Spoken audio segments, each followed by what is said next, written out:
Welcome home to philosophy, where we wonder about everything and anything is possible. Hi, I'm Dr. Robert Corey, the Laughing Philosopher. Life is complicated, the world is complicated, and you are complicated. Figuring out how to live a happy, meaningful life, guided by wisdom and reason, is not easy. Is life a game? What is love? Should I fear death? Is this a just world? Almost from the moment of birth, you've been told how to behave, how to fit in, and how to fulfill other people's expectations. You fear that you will lack importance or cease to exist in the lives of others if you think for yourself and question the rules and roles you've been told define you. Wisdom and reason will remove this illusion so you can live authentically in the world around you, find your true purpose, and become your real self. Welcome to episode number 110, Seneca's Stoic method for mastering anger and averting conflicts. There is no perfect life. Everyone has weaknesses and failings. Even Jesus got angry, lost his temper, and broke things. In fact, ancient Stoic philosophers considered anger to be the worst of all character failings, and the one evil that surpasses all other vices. Seneca even described anger as a temporary form of insanity. In fact, Seneca wrote an entire book called On Anger, just because of how crazy and out of their minds people behave when they are enslaved by anger. He wrote, "You only need to see the symptoms of those seized by anger to know they are insane." Other vices, like greed and vanity, merely pollute our thoughts and actions. Anger hijacks the mind like a madness. And that's just half of anger's destructive consequences. The other half is suffered by its targets, those on the receiving end of one's anger. Extreme anger can destroy relationships. Anger causes parents to hate their children and children to hate their parents. Anger turns friends into enemies. Anger turns neighbor against neighbor. Anger causes nations to go to war against strangers they know almost nothing about. Anger destroys families, marriages, friendships, work groups, communities, and nations. For Seneca and the Stoics, anger is the worst evil and most destructive of all human emotions. Anger between married or committed partners routinely happens over important matters like money, parenting, and sex, and lesser matters like household chores. Whose turn is it to walk the dog in the rain? Who folds the laundry? Who pays the bills? Who controls the remote? Name something, and people will get angry, and arguments about it will happen. and happen because of feelings and judgments that they have been unjustly wronged.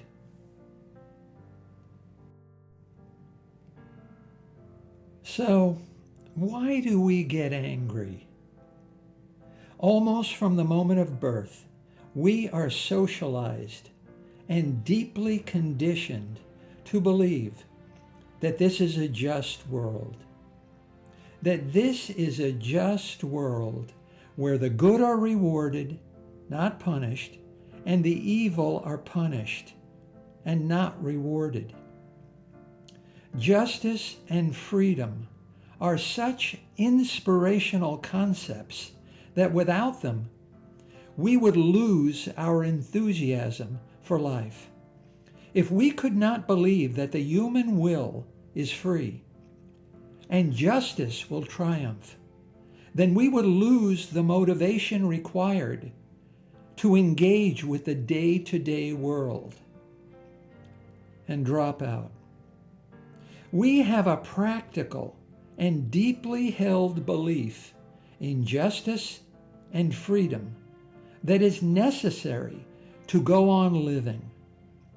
If this were not a just world, no one would want to live, even if he had all other good things. And we believe what we wish to be true.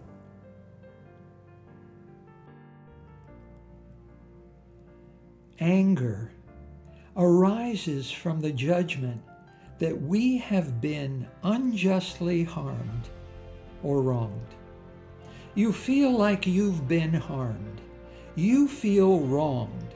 You feel like you've been treated unjustly by another who acted unjustly. Once we are convinced that we have suffered an injustice, we then demand retribution in order to correct the injustice and retaliation in order to punish the offender for causing us to suffer unjustly. You feel like you deserve to seek vengeance. Jesus flipped over tables, smashed things, cursed, shouted, and didn't try to hide his rage and fury, but unleashed it against injustice.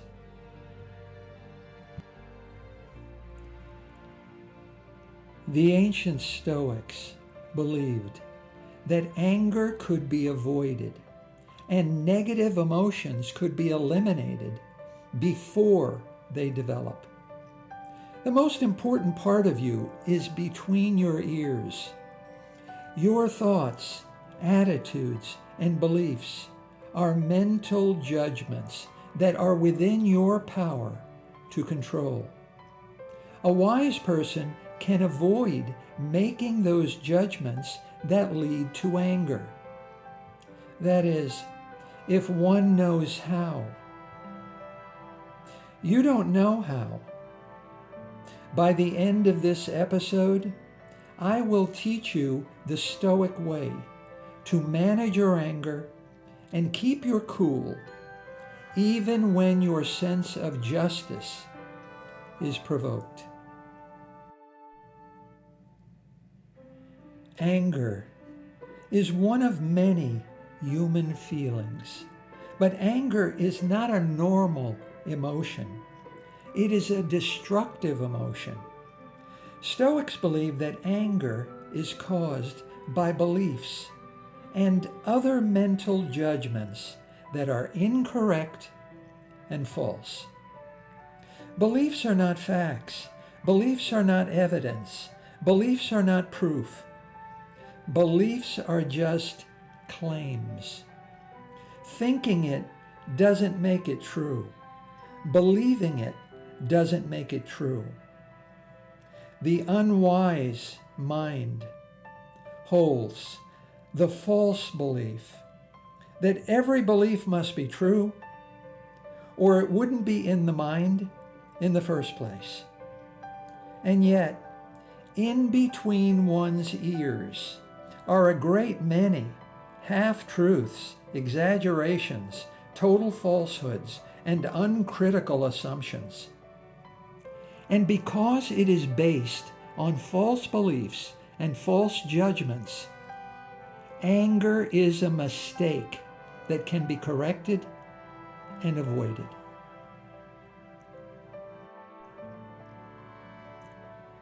Seneca argued that the first and most powerful tool in defeating anger is delay.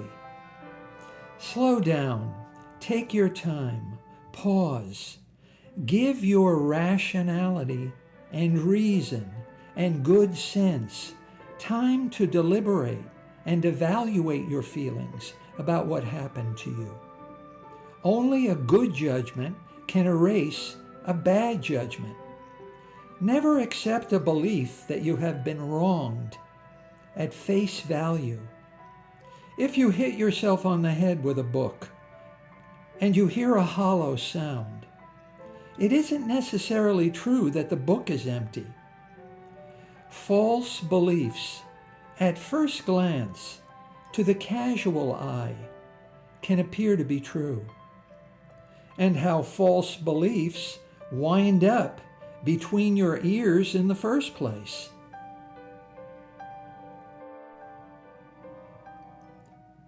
Never make snap judgments. Don't act without deliberation or act in excessive haste. Analyze your feelings and choose your response. Anger can only arise when you decide it is justified. Decide whether your first feelings are justified by verifiable facts and circumstances, by the truth. Nothing is so difficult as not deceiving oneself, said Wittgenstein. We see what we want to see, and we believe what we wish to be true. It's easy to see imaginary things that aren't there and to overlook real things that are there, but hidden by familiarity. The truth is hard to come by. You won't find it just by asking a stranger for it. It takes hard effort and hard attention to discover the truth. And the unwise choose to believe what they are told by a blonde stranger on TV, rather than search, grow tired, and give up. Take your time, thinking for yourself and making up your own mind can be hard. Hard work. Delay.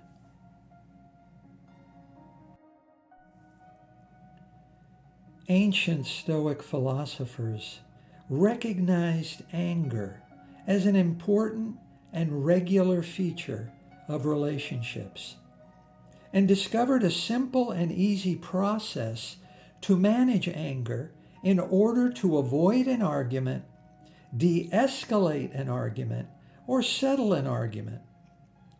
And today, science has demonstrated experimentally that Stoicism is right. So, what's the scientific solution to anger and arguments of all kinds? In an article published on August 7, 2024, in the journal Communications Psychology, Volume 2, Number 73, researchers discovered that in an argument, couples will match one another's anger, aggression, and hostility, thus escalating the argument and its negative outcome and consequences. A disagreement over dog walking duties escalates into what is known in sociology as a kitchen sink argument, an argument over everything from politics to religion to the existence of UFOs. This cycle of escalation and retaliation is caused by each individual's perception of their partner's emotional arousal and hostility. The question is then, how to reduce aggression by reducing anger and emotional arousal when couples achieve a provoked state of mind? And science's answer is the same Stoic remedy Seneca provides for the destructive power of anger. Time out.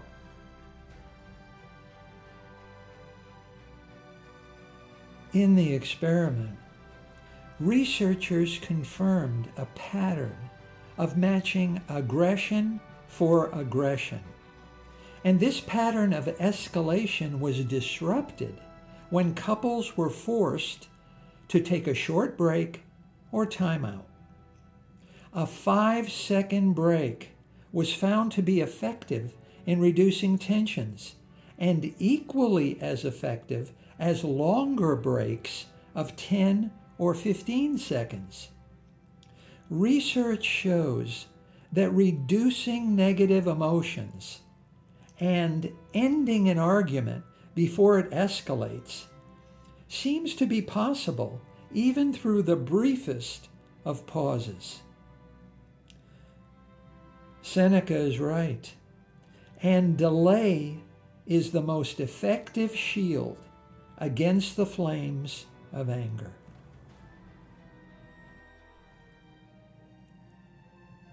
Second, to master rage, think critically. You have the power to examine what happened to you, evaluate your feelings of being harmed, and choose whether to consent to your anger. Question your belief that you've been unjustly harmed or wronged, and question your judgment that revenge is justified. In the words of Epictetus, no one will harm you without your consent. You will only be harmed when you think you are harmed. Master and defeat anger by applying critical thinking to a false belief before allowing it to take hold. Think critically by reflecting on the fact that bad people with bad character are unwise, stupid, and foolish. The unwise don't think before they act and have no idea what they're doing. Even when they do, the unwise make avoidable mistakes and do stupid things in error. The unwise are remarkably poor predictors of their own behavior, and for this reason are prone to make promises they can't keep. Don't let other people hurt or upset you by taking them too seriously. Look down on bad character as trivial and beneath you, and unworthy of offending you, and unworthy of you taking offense to their bad behavior. Bad people with personality defects and character failings are more likely to upset you. And yet, their weaknesses and deficiencies also make their mistakes easier to forgive and make themselves easier to forget. Knowing yourself and knowing what makes you angry, don't expose your hot buttons to the foolish and unwise, who are more likely to irritate and upset you. Forgive others simply because you too are not a perfect person. Forgive others for their imperfections just as you forgive yourself for your own imperfections. And as a final recourse, just remind yourself of this Latin phrase in Stoic tradition, memento mori. It means remember your mortality, or more broadly, all human beings must die. When someone begins to anger you, just remind yourself that it won't be long before death makes us all equal. No one is remembered, everyone is forgotten, and all of our proudest achievements will be nothing more than dust in the wind. Change your focus to other matters that mean more to you. Keep calm and stoic on. And third, guard against outrage. Disengage. Expect the world to be full of people with bad character. Bad behavior is everywhere, and sometimes bad things will happen to good people, and good things will happen to bad people. We don't want to admit this to ourselves, but a great deal of what happens to us is just the result of luck, good and bad.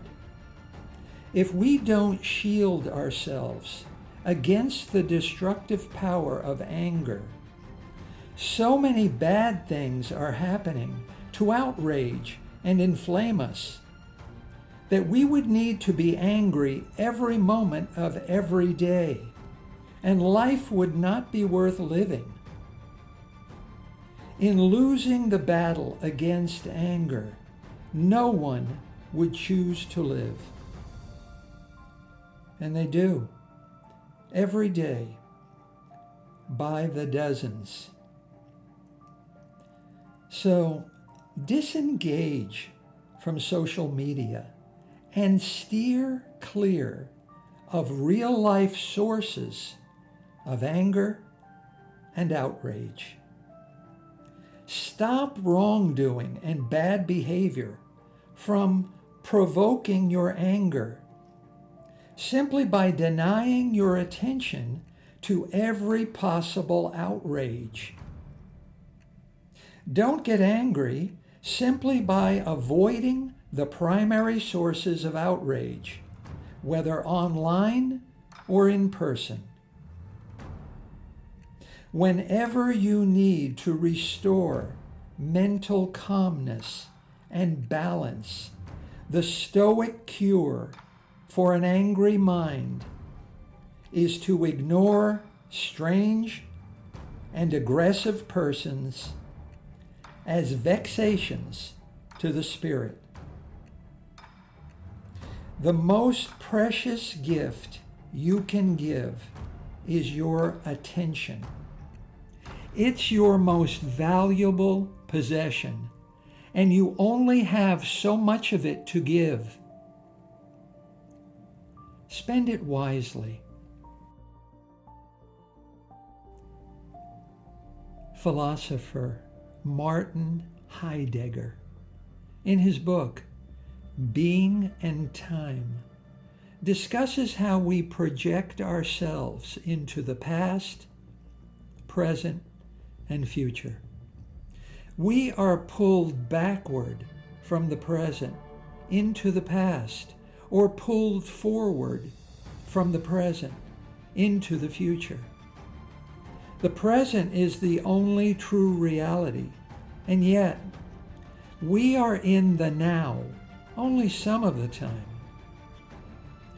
Into the past, we experience a profound sense of guilt and shame as a result of the uncomfortable certainty that we are not what we could have been. We didn't realize the dreams we had about ourselves in the past.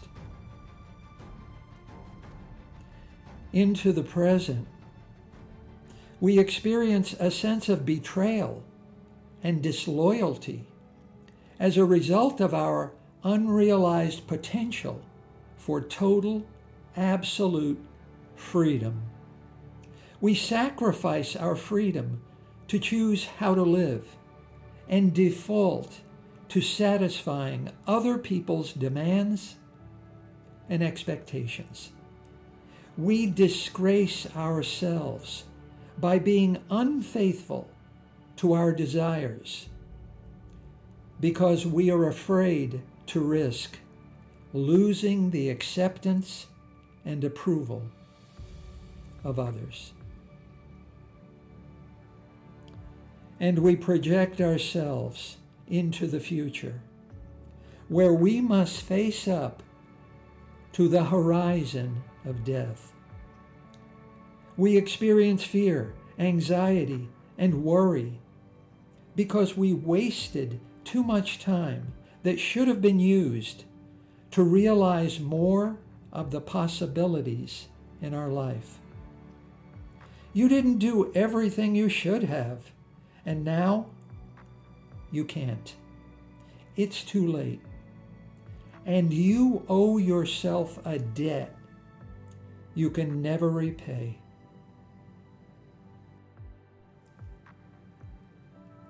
Science has confirmed that our ability to be present in this moment, the now, can be measured in seconds. If you feel depressed, you are dwelling on the past. If you feel anxious, you are dwelling on the future. Guilt, shame, betrayal, disloyalty, disgrace, infidelity, fear, dread. These feelings and emotions constitute our day-to-day state of mind. Clearly, Heidegger's emotional responses to being in time are more favorable to turbulent and troubled relationships, and why anger is an important and essential feature of all human social relationships.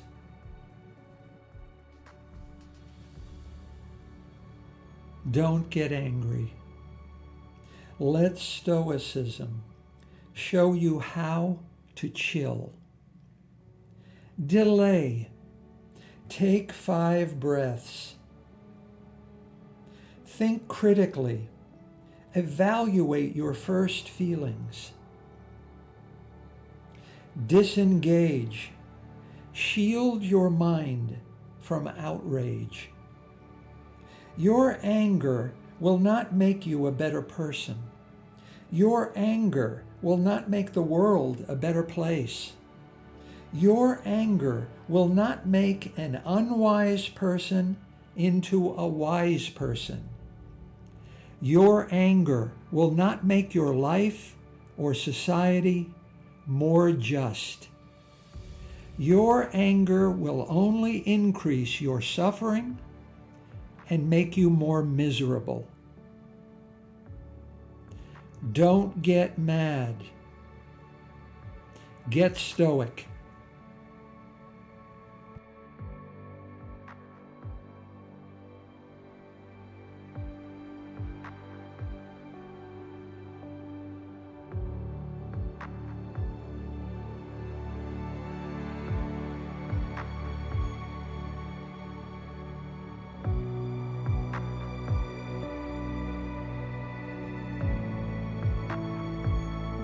Thank you for listening.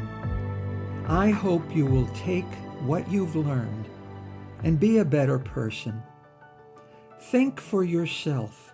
Question everything.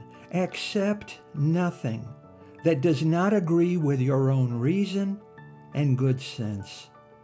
And I promise you, despite its sham and drudgery, you will get on pretty well in this crazy world.